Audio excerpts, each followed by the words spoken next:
Alright, how's it going? My name's Phil, FIL, and today we're in Brighton and Hove and somewhere else. I'm further along the coast now. Worthing's that way, and I've sort of come into Brighton, and then you wouldn't be able to get parked in Brighton or Hove for free.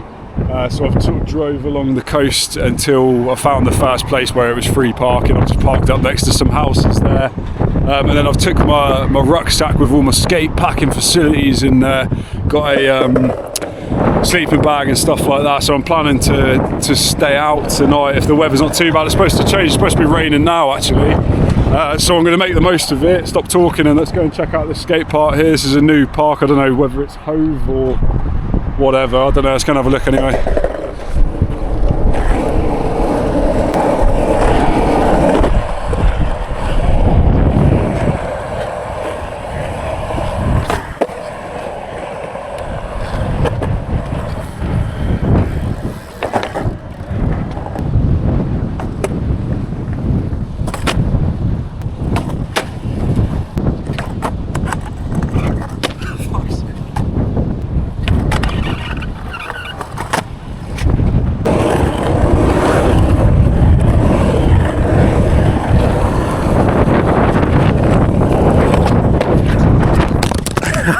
Fuck's sake.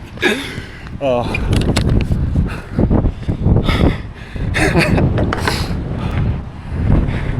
And we went straight in the puddle there.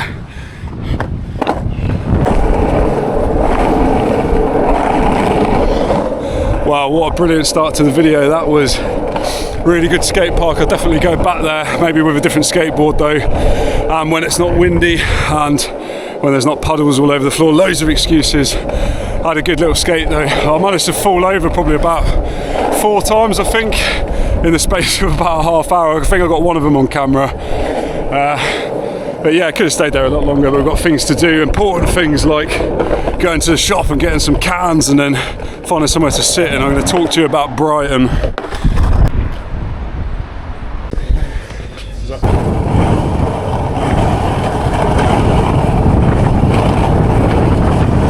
Well, I've just got the goods, but it's a bit, I feel like it's a bit windy down the seafront to, you know, have a really good chat.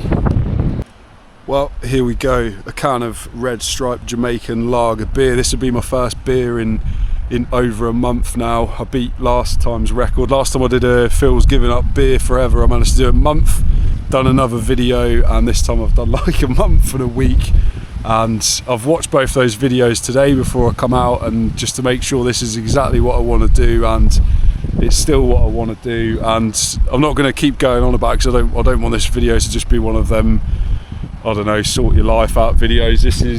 This is me taking you around Brighton and showing you the nice side of it. I've got so many great memories of this place, and I've got some really bad ones as well, but I'm going to keep them to myself for today, because what's the point of going out and having a few cans and then going around and telling loads of horrible stories and stuff. So this is a great city and I'm going to enjoy it today, so let's crack open the first, Phil's first ever beer. Open the lips and sniff.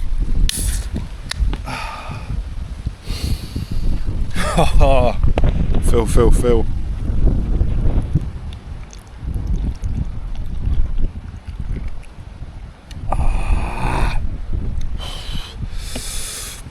Wow, that's exactly what I've been missing in my life for the last month. Let's not go into that too much.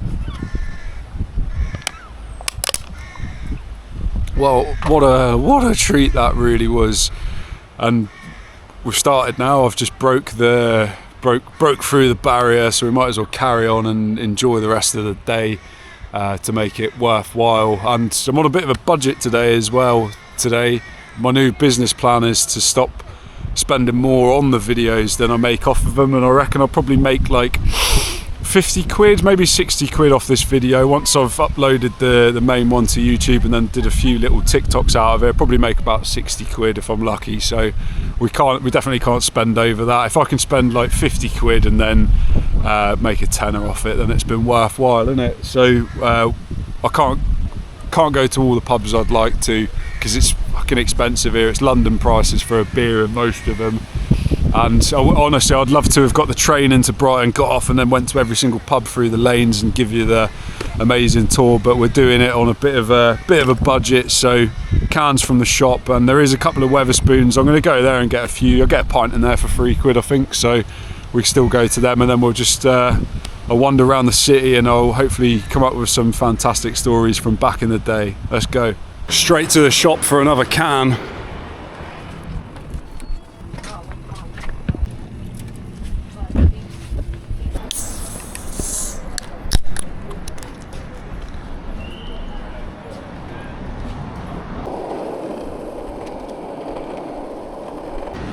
Well, this is Brighton Station, and as you can see, it's full of absolute bellends.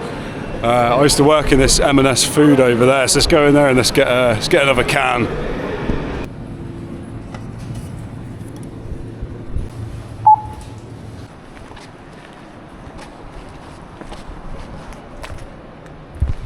That's human. That's definitely human. I'm going to sit right next to it and have a can as well. So that M&S we were in, I think I said I work there, and I got the job there.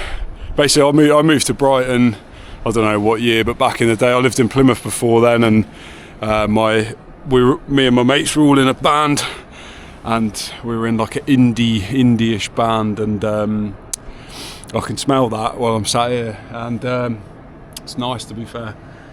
So I got a job in that M&S in the Brighton Station, the one we just bought this delicious can of Belgian lager, which I'm going to crack open in a minute.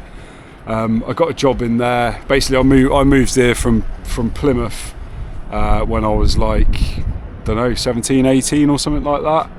And I was in a band at the time, and this was the place to be at the time for music, because we were in like an indie-ish band, and all the indie bands were coming out of Brighton and London, and we chose to go to Brighton. Like half my friendship group went to Brighton and the other half went to London, and we'd meet up and have good time. Fucking what are we talking about? But yeah, no, I obviously didn't get a student loan because I weren't allowed to go to uni because I didn't have any qualifications, because I was just too cool for school, and I was adamant I was going to be a famous rock star, so I didn't bother with education, and I moved here with a band. I was playing bass in that band, and we come here, and obviously they all had student loans and places to live, and I didn't have anything, so I was living on their floor in their shared house for a bit, and I need to get a job and then I'll be able to live somewhere. So I managed to get a job in the train station M&S there, and I worked on day shift for about a month. That was the original plan. They'd put me on days, and then I'd be able to gig in the evening, and it wasn't too long before they realised I wasn't suited allowed to be around the customers and stuff, so they put me on the night shift with a Polish gang, which was better, but obviously when I was trying to do that and still trying to make it in time for the gigs and stuff like that, I got replaced in the band, and then I'd moved up with my friends and wasn't in the band anymore, and I was a bit of a lone wolf, and kind of. But we're not going into the dark stories of it. But it was fantastic times. I had great times working the night shift in there, and we'd often finish in the morning, me and the Polish team, and have we'd sit there and crack open like 4 cans of Tyskie. Literally walk out there straight into the corner shop, load of cans of Tyskie, and just not like. Yeah, it was just nice, like just drinking it. Fucking, what time did I finish? I think I finished at like 7 in the morning. You start drinking them, but like people look at you as if you're like, you'd see people in suits like getting on the train going to London and stuff. But we'd just done work, and now we were having a few cans, and then we were going to go to bed and sleep through the day, and then same day in, day out. This was also a personal favourite after leaving work. They used to do a French one as well, which was quite nice, in a blue can. They probably still do, but in that one, they're only selling this one. Used to have a slightly different design on the can, but I'm going to remember whether this is the same beer or not, because I know the taste in my head as it is, and I reckon it's exactly the same. 5% Belgian lager, Marks and Spencer's. Obviously, I didn't pay full price for these when I worked there. I didn't pay any price for them when I worked there. Here we go.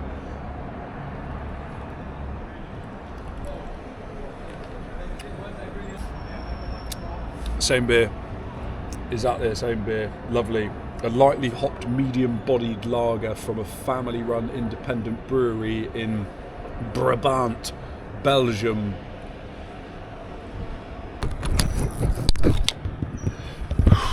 The time has come to strap the skateboard up. A bit early to be fair, but I can feel my legs going, and I've already fell over a few times today, so I don't want to, you know, I want to make it out of here alive.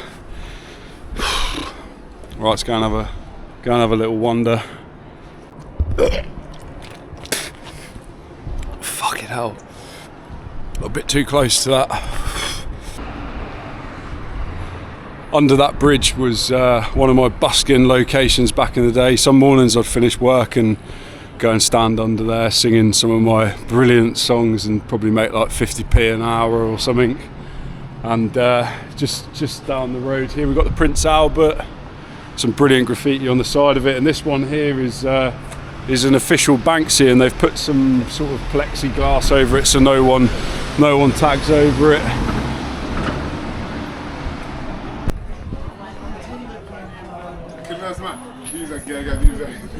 So this is probably the heart of Brighton lanes, whatever street this is, and it's just full of shops of, you know, things that people don't really need, but they come here and buy them anyway, just to sort of, I don't know, be cool and that.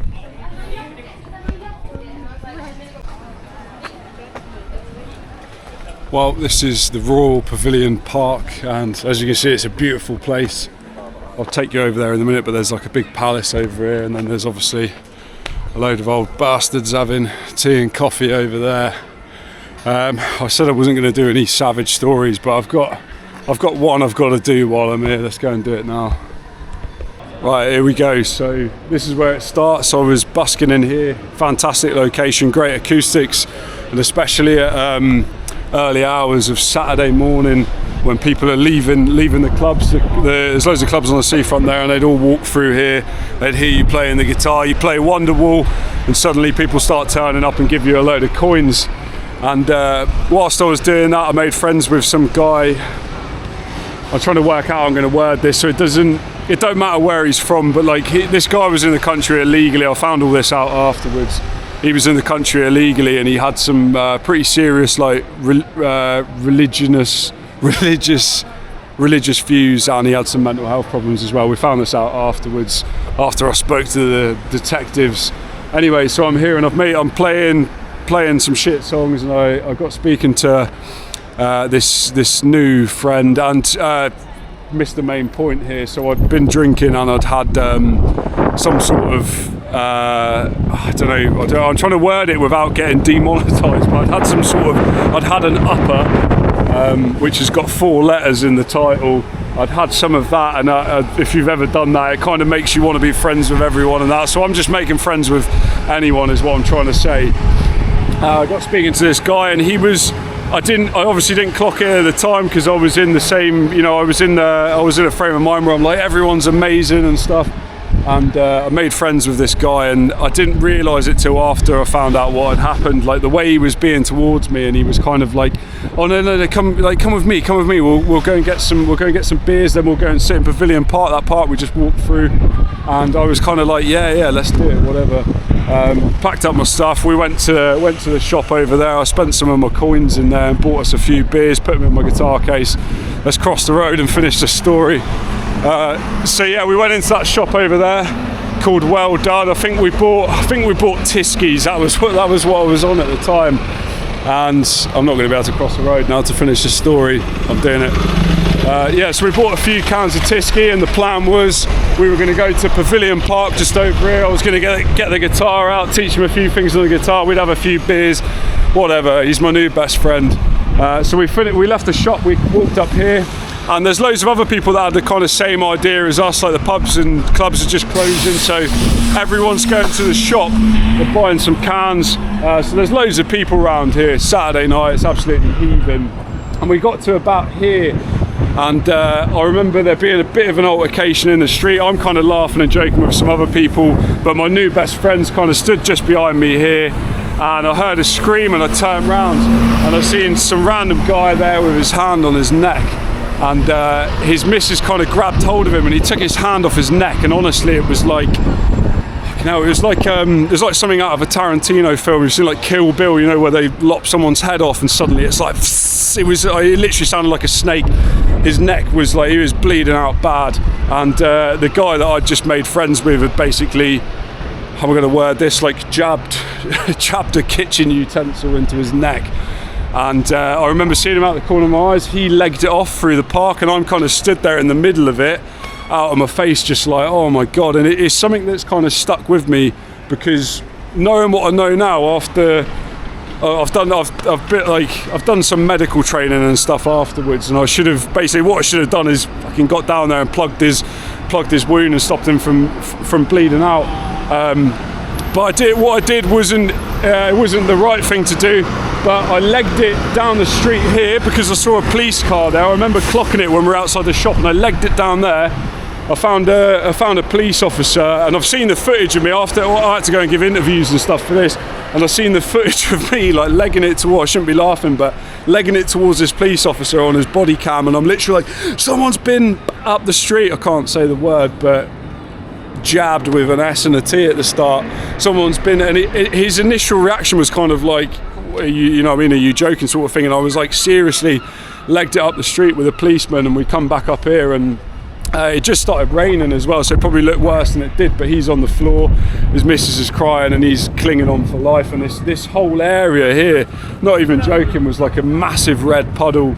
And it's a longer story than that. We'll try and carry on for a bit, but so after that, once I realised the policeman was there, I was like, I've got to get out of here, like I was on a proper bad one. Imagine seeing something like that after you've been, I don't know, taking whatever. And yeah, I saw that, and then I was like, I'm gonna, you know, head off for the night. I had my stuff on my back, and I was gonna go camping down the beach, and I did exactly that. And then the next morning, I had to be back in Eastbourne, and you get the bus from up the street there, and I got on the bus and drove past it, and this whole area was like a cordoned off crime scene. And I don't know why I had something inside me where I was kind of like, I felt like I was in the wrong or something, so I didn't go and like confess to anything, or like I didn't say what I'd known. And honestly, I was working for a bloke doing double glazing at the time, and I told him about it, and he was kind of like, mate, you should probably go and, you know what I mean, go and not hand yourself in, but go and let them know, because it's just getting worse. And I was kind of like, yeah, like I still didn't do it. And then like another day later, I was on the front page of like the local paper here is the Argus or something like that. And obviously I had my guitar on my back, and there was CCTV footage of me in the shop with a guy, and it's the headline was something like musician holds vital evidence in like case or something. I can laugh about it now because I've got over this, but at the time, honestly, and then the story goes on, but I went and I phoned up the police basically and let them know what happened. Went down to see some detectives with my mum, and I couldn't remember anything because I was so wrecked at the time. And they did loads of like kind of tactical questioning, and it brought a load of stuff back in my head, and I managed to say a few like distinguishing features of this bloke. And like to be fair, the last I heard of it was I think maybe a couple of months after all that stuff happened, and I realised I was in the clear and I was just trying to get back on with life. The police got hold of me and basically said that the bloke had fled the country again, and basically what had happened is this bloke was an absolute lunatic, right? He was on a rampage, and the 2 weeks leading up to that, he'd done loads of things. One of the things I remember is that he'd basically like battered someone to within an inch of their life, and this bloke was just on a rampage. And like what come into my head was that the way he was being with me, he basically wanted me to go into this park with him on our own, and like I didn't know at the time he had some sort of utensils on him, so that could have been horrendous. There could have been no Phil. That could have been the end of Phil. And yeah, it shook. I'm going to do a video at a later date talking about that kind of thing, but like it shook me up. It shook me up badly, and like this is going to sound like fucking bullshit, but they say like, oh, people have like fucked up dreams and stuff after stuff like that, and honestly I was having some horrendous dreams after that of like I remember one of them, I had this one a couple of times. I was walking through the woods where I grew up in, like for some reason we're back in Plymouth and we're just walking through the woods, and I'm with one of my friends that I met here, So we're walking through the woods together and we're having a wonderful time, we're having a brilliant conversation. Next minute he's pulled a utensil out and he's just started going at himself in the neck and he's bleeding out in the woods, and I'm just there like, you know, waking up in like cold sweats and stuff. Sounds like bullshit, but I'm not joking. And it messed me up a bit, it genuinely messed me up a bit, and I feel like I've spoke about that, I've told that story to loads of people since, and that's what's helped me out, I think, rather than keeping stuff in. Right, that's it. I'm going to go in that shop now for the first time since this happened, and I'm going to go and get a can of Tyskie and I'm going to drink it just to prove that that's been and gone. And yeah, let's go and do it.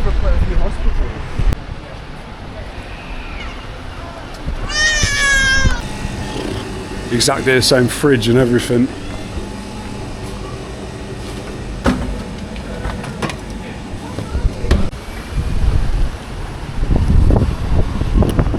I missed out a vital bit of that story. So the guy survived. So the policeman who legged it up there with me apparently stuck his fingers in the wound, which is exactly what I should have done. This brings me on to a quick point. If you've not got any medical training for things like that, trauma and stuff, get on YouTube and do a few courses, because you never know, like you fucking genuinely could save someone's life. And like what I know now, like it almost annoys me like that I didn't react a different way at the time. So it's worth knowing stuff like that. What we're talking about, the policeman went up there and plugged his wound, and basically this bloke lost like a ridiculous amount of blood. I can't remember how many you got in your body, certain amount of pints or whatever, and this bloke lost nearly that, and he had a couple of pints left in him or something. And he's still alive. Never met the guy afterwards, but yeah, hopefully, I don't know, fucking hell, that's it done.